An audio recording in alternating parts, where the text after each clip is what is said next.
دویمه خبره منګه دا کوو چې وروره یو بل قسم مخلوق دی چې د جنت او د دوزخ په نوم باندې دغه کوي دا وټ غواړي او وروره دغه خبره کوي که نه. نو یو ملا چې کوم دی په جمعې په بیان کې دا خبره کوله ویل پولیسرات د تورې نه تېره دی او د یخته نه نری دی.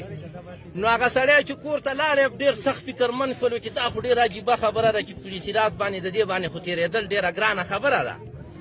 نو داسې طریقه یې وکړله چې هغه ملا یې دعوت ورکړو په کور کې وله روټۍ وکړله. نو دا وطني بانګي یې ول حلال کړلو چې وطني بانګي یې ول حلال کړلو او ملا صاحب چې روټۍ وخوړله دا خو د دې خېټې هم لږ ډېر شوقین وي. په مړه ګېډه چې تپوس وکړو چې ملا صاحب داسې خبره ده چې په هغه بله ورځ باندې دې دا خبره په جومات کې وکړله چې بهی پولیسرات د تورې نه تېره دی او د یخته نه نری دی. نو هغه ملا صاحب ورته وویل صاحبه را څنګه بانګي دي چې حلال کړی دی